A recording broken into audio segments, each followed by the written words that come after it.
understand, I don't support this guy. I don't support what he's doing. But I'm really torn on this story. He is exposing the fact that our governments all around the world have been lying to us. It's been a job we've been trying to do, but been pilloried over and over for doing it. But I don't want a guy to go to jail or to be silenced for something he didn't do. Again, I don't support him. But I want you to look into the crime that he committed to warrant an international manhunt. This whole thing is not sitting right. Assange is under investigation for sex by surprise. What's that?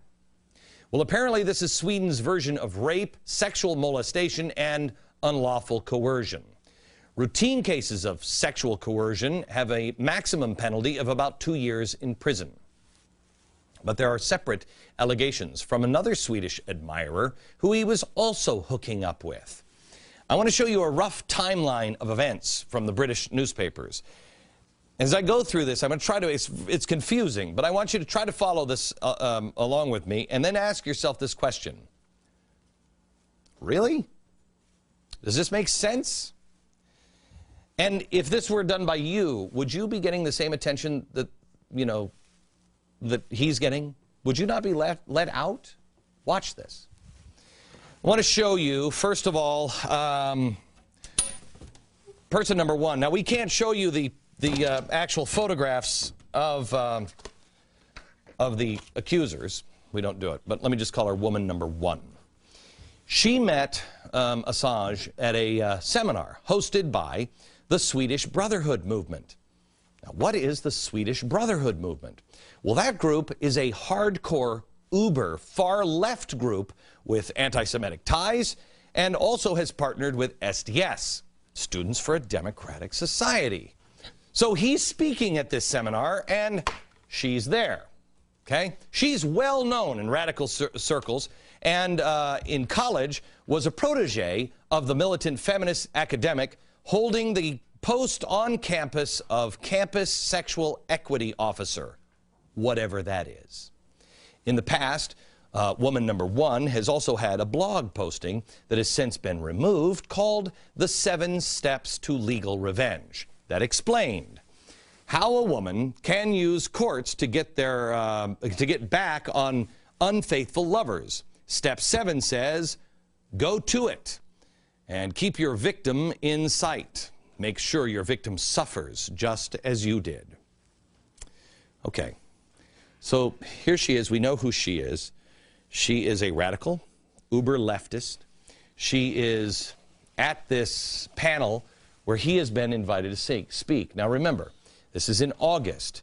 He was invited to be the key speaker at the seminar on war and the role of the media. This is about the time when Assange was threatening to release more confidential documents. So, woman number one agrees to let Assange stay at her apartment leading up to the event. She says, I'm going to be gone for a few days. Well, it didn't work out that way. She was staying with some friends, and he was staying at the apartment. Well, on a Friday, she decides to come home early. And he says, well, I'm going to have to leave because you're here now. And she says, no, no, no, you can go ahead and stay.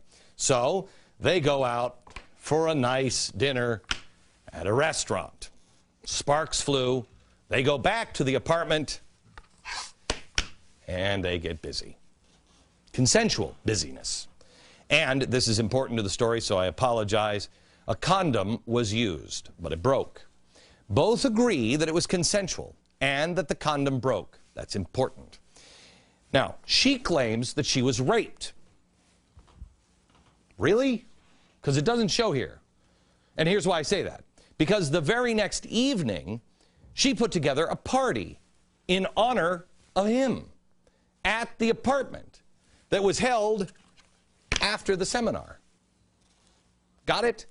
The next day, Assange speaks at the seminar. Now, there's a video of this event, and it was made available by Vaken.se. That's a Swedish network of independent alternative media reporters. The crowd and the journalists were made up primarily of leftist Swedes who were sympathetic to WikiLeaks. He's introduced by a Swedish social democrat. Social democrat. Remember, that's what Putin and everybody else became when the Soviet Empire collapsed. They went from communists to social democrats. He's introduced by a guy who's a social democrat who defended the actions of WikiLeaks as upholding international law. So he's surrounded by friends. Assange gives his speech and everything went as planned. Well, almost. There's one person there that he couldn't miss. One attractive, young, adoring female fan who sat right in the front row caught his eye during the seminar.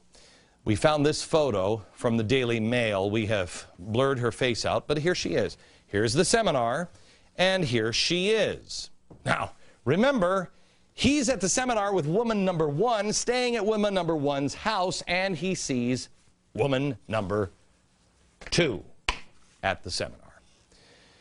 Now, apparently, she attended the seminar because she was a fan of Assange. I mean, what 20-something wouldn't be just an uber fan of Julian Assange? He's famous, he's rich, he's good-looking. Okay, he's famous, kinda. I mean, 1 out of 3 ain't bad. Actually, it's pretty terrible. But this is woman number 2. And here's where things get a little murky. They're conflicting sources here, but woman number 2 is allegedly hanging around after the speech by the stage trying to catch his eye. And they do. Well, unfortunately, they don't really talk, but these two start to talk. They start to chat, woman number 1 and woman number 2. I mean, what are the odds?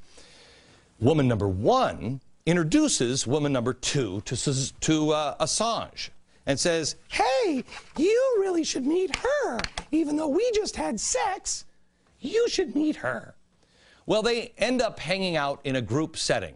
After some flirting, Assange and woman number 2 make a breakthrough, and they go to a movie together, leaving woman number 1 here. This guy's a player. He must be really good because, again, sparks fly. And Assange says, you are hot. You're great. We should continue this. But I've got to run over to woman number 1's house because she's throwing a party for me. Hosted by the woman he slept with the night before, woman number 1. So woman number 2 is left at the movie theater. And like any good dirtbag, he promises to contact woman number 2 real soon and heads off to the party, woman number 1's house. Remember, woman number 1 supposedly had been raped the night before, but here she is organizing a party in his honor. Now, who hasn't thrown a party for the guy who just raped you? But she had such a good time that evening that she tweeted during the party, quote, sitting outside, nearly freezing, with the world's coolest people, it's pretty amazing.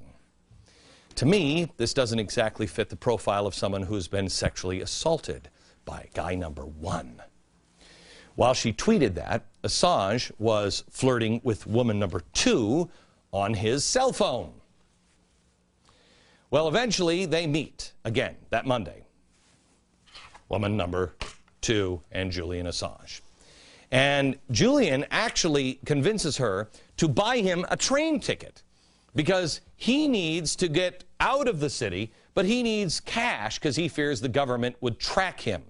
So she says, okay, but I've got to go to my apartment and get the cash, which is lucky because at her apartment they can have sex. And they have sex, consensual sex. And Assange wears a condom. The next morning, they have sex again. Where did I put that money? Oh, I don't have any pants on. This time, however, no condom. And there's the problem again. Woman number 2 is so upset by this rape that she decides to go to breakfast with the man who just raped her. You see? After breakfast, Assange heads out. She pays for his train ticket to leave. He's a romantic guy. Okay, if this account is true, then both parties apparently agree that the sex was consensual, which doesn't make much of a case here. Where's the crime? Well, Sweden is a little different. It is sex by surprise. Didn't have a condom. Well, there wasn't much of a crime there. That's why the case was closed in August. So the woman brought in a high-profile Swedish social democrat attorney. Wait a minute, social democrat, where have I heard that again? Oh, yeah, that's right, that's what Putin, okay, that's right. He's a supporter of the campaign to extend the legal definition of rape. As a result of him being brought in September, the case was reopened by authorities. Now, here's where things get sketchy. Regret begins to set in with woman number 2. Woman number 2 is the one who contacted the attorney. But woman number 2 also, she's regretting. And of all the people in the world, if you're going to tell somebody about a rape or something, your mom, your dad, your brother, your sister, your best friend, no. She decides to call woman number 1. And woman number 1 and woman number 2, they realize when they started talking, he doesn't love me. Oh, he's a liar. He's a dirtbag. Few days pass. I mean, why act right away? After the revelation that he didn't love them, and that's when the 2 women took action. And the 2 women now, because 2 women claiming this is so much better than 1, they went together to the police to report that they were seeking advice on how to proceed with an assault claim. Woman number 2 claimed that she was upset that Assange had refused to wear a condom when he asked.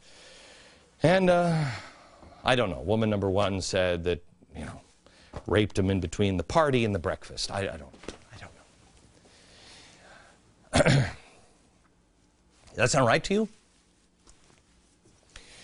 I want you to know, I am not defending Assange. I think he is a dirtbag. I think he is a dirtbag. He obviously has no problem using his 15 minutes of fame to sleep with anyone who is crawling. But I have to tell you something.